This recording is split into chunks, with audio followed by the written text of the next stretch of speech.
Merhaba. Kanalımızda YouTuber'lar için hazırladığımız onlarca farklı konuda birbirinden kaliteli eğitimler bulunuyor. Sen de YouTube'a merak sardıysan hemen aramıza katıl. Beni Instagram'da takip etmeyi unutmayın.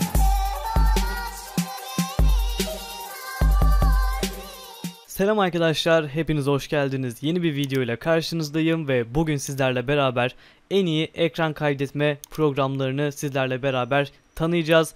İsterseniz hemen başlayalım. Arkadaşlar öncelikle sizler için 3 tane program göstereceğim. En iyi ekran kaydetme programları bunlar. Hepsini ben de kullandım arkadaşlar ve hepsi hakkında birazcık da olsa bilgim var. Şimdi isterseniz hemen ilk programımızdan başlayalım.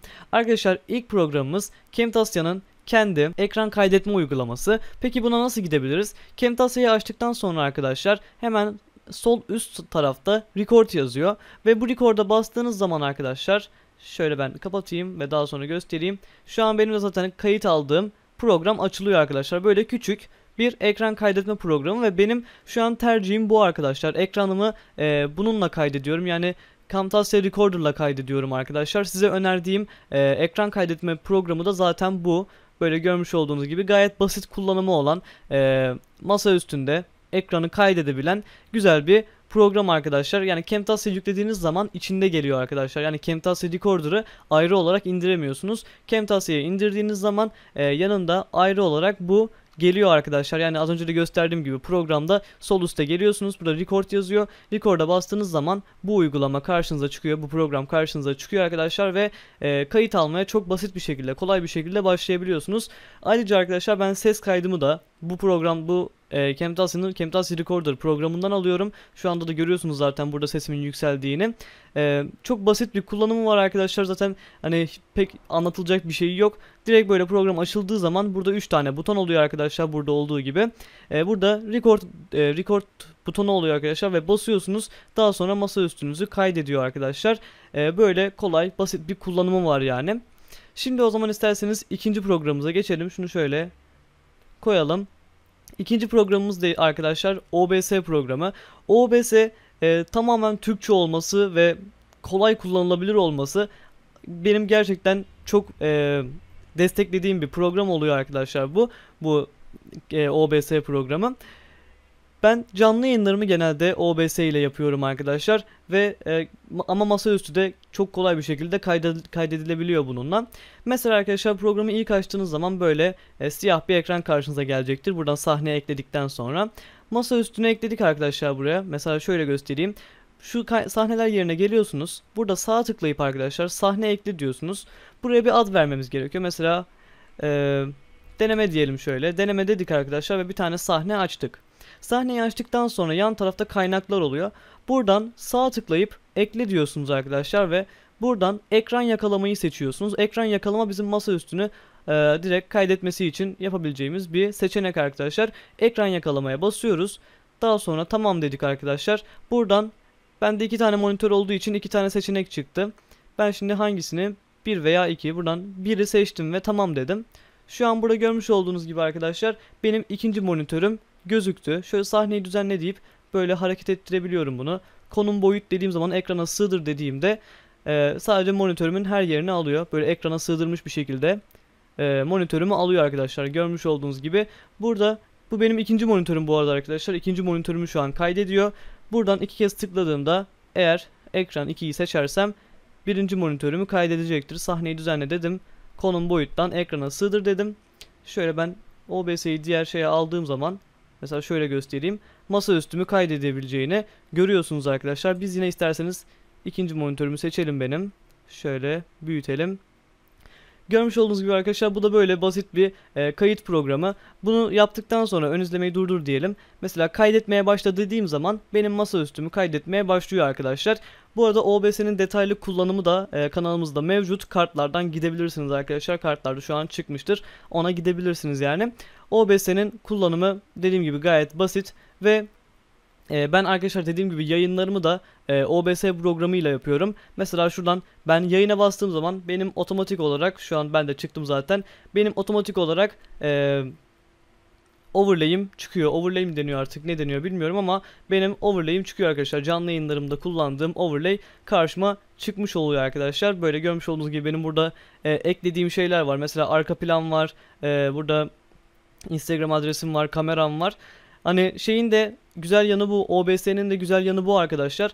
İstediğiniz şeyi ekleyebiliyorsunuz. Mesela kaynaklara ben geldim, sağ tıkladım, ekle dedim ve video yakalama aygıtına bastım diyelim. Pardon, benimki böyle değildi. Ekle dedim, genel kaynaktan webcam'e bastım mesela arkadaşlar. Tamam dedim. Görmüş olduğunuz gibi benim burada webcam'im çıktı arkadaşlar. Şöyle alt tuşuna basılı tutup buradan kırpabiliyorum. Mesela siz kaydınızı yapacaksınız. Bir yerden de kameranızı kaydetsin istiyorsunuz. Şöyle koyuyorsunuz üst tarafa. Şöyle biraz büyütelim. Üst tarafa koyuyorsunuz arkadaşlar şu şekilde. Ve hem bir yerden webcam'inizi kaydediyor, bir yerden de masaüstünün kaydını alıyor arkadaşlar. Böyle güzel bir yönü de var bunun yani. Bu arada arkadaşlar tabii ki bu şeyin de Camtasia Recorder'da da aynı özellik var. Camtasia Recorder'da da webcam'inizi tek tıkla açabiliyorsunuz ve daha sonra Camtasia 9'da veya 8'de videonuzu editliyorsunuz arkadaşlar. Şöyle göstereyim. Bunda da ben şu an kayıt aldığım için herhangi bir şey gösteremiyorum ama zaten çok basit bir ayarı var. Direkt burada webcam on off yazıyor. Webcam'i on yapıyorsunuz. Ses kaydı almak istiyorsanız ses kaydına da on diyorsunuz ve ikisinin de kaydını almaya başlıyor arkadaşlar. Basit bir şekilde hem kameranızı kaydedebiliyorsunuz hem de ses kaydı alabiliyorsunuz. Hem de tabii ki masaüstünü kaydediyor. Yani benim şu an tercihim ekran kaydederken benim tercihim arkadaşlar tabii ki Camtasia Recorder bana daha kolay ve daha kullanışlı geliyor. Ama siz daha fazla özellik istiyorsanız hani böyle dediğim gibi bir yerden kamera ekleyip bir yerden işte ne bileyim altta yazı olsun, üstte yazı olsun, şurada bir şey çıksın, burada bir şey çıksın istiyorsanız eğer OBS kullanmak sizin için daha mantıklı olacaktır. Ve bu arada şunu da söylemek istiyorum. Eğer oyun kaydı yapacaksanız yani OBS'de oyun kaydı yapmak istiyorsanız arkadaşlar size önereceğim program şu OBS Studio. Benim kullandığım arkadaşlar OBS Classic. Şöyle hatta aşağı inersek gözükebilir. Aşağıda çıkmadı. Ama OBS Classic de indirebiliyorsunuz buradan bir yerden. Neredeydi şu an pek hatırlamıyorum ama yani dediğim gibi arkadaşlar eğer OBS'de oyun kaydı yapmak istiyorsanız yani mesela CSGO oynuyorsunuz diyelim. CSGO'yu kaydetmek istiyorsanız eğer OBS'de OBS Studio yüklemek sizin için daha mantıklı olacaktır. Çünkü OBS Studio'da biraz daha ayarlar genişletilmiş ve daha kaliteli bir görüntü alabiliyorsunuz arkadaşlar. Ama sadece masaüstü kaydı yapacaksınız diyelim. Sadece masaüstünüzü kaydedeceksiniz. O zaman sadece OBS Classic yüklemek sizin yararınıza olacaktır demek istiyorum. Ben de sadece OBS'yi genellikle yayın yaptığım için aslında Studio'yu kullanabilirim ama ben Classic'e daha çok alıştım arkadaşlar. Classic bana daha basit geliyor. Bu yüzden ben OBS Classic kullanıyorum. Şimdi o zaman isterseniz 3. programımıza gelelim arkadaşlar. Şöyle hemen OBS'mizi kapatalım, çıkış diyelim. Şöyle göstereyim hemen arkadaşlar. 3. programımızda tabii ki Bandicam. Bandicam'i çoğunuz biliyorsunuzdur. Bandicam arkadaşlar çok basit ve kolay kullanıma sahip olan bir ekran kaydetme uygulaması programı diyelim biz.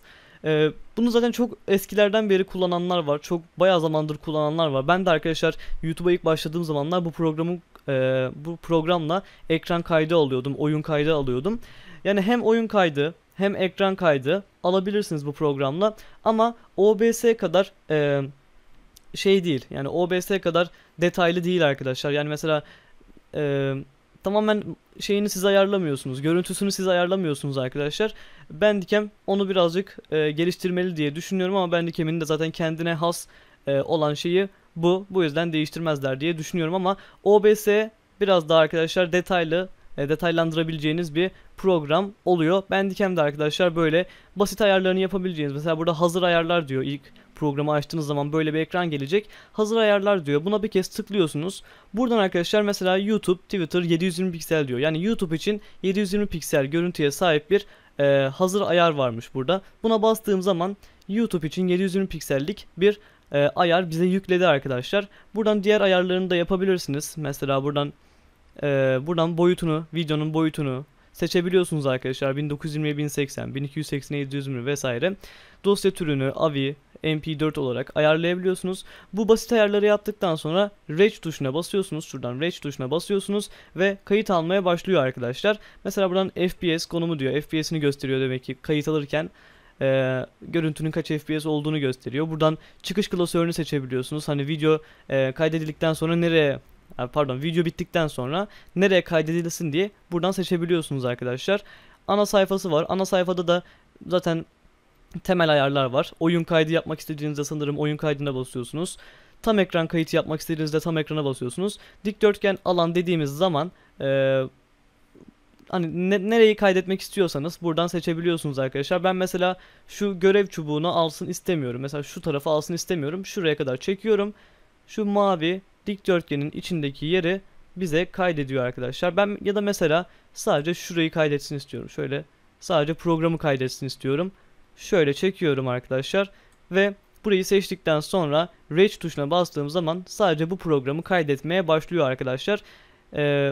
Ondan sonra pencere bul var. Pencere bulda arkadaşlar buna basıyorsunuz. Daha sonra nereyi kaydetmek istiyorsanız eğer oraya bir kez tıkladığınızda Bandicam orayı anlıyor arkadaşlar ve orayı kaydetmeye başlıyor. Tam ekran dediğinizde de şöyle alta çekelim. Tam ekran dediğinizde de bütün masa üstünüzü baştan başa kaydetmeye başlıyor arkadaşlar. Kaydetmeye hazır oluyor yani. Tam ekran dediğiniz zaman da böyle oluyor. Böyle yani arkadaşlar, size bu videomda 3 adet program gösterdim. Hoşunuza gittiyse aşağıdan videoyu beğenip kanalıma abone olmayı unutmayın. Camtasia, Recorder, OBS ve Bandicam'i sizlere gösterdim. En iyi ekran kaydetme programları oldukları için bunları göstermek istedim. Bugünlük benden bu kadar arkadaşlar. İzlediğiniz için çok teşekkür ediyorum. Açıklama kısmından benim yeni açmış olduğum siteme de göz atarsanız çok sevinirim. Bir sonraki videomuzda görüşmek üzere. Hoşça kalın.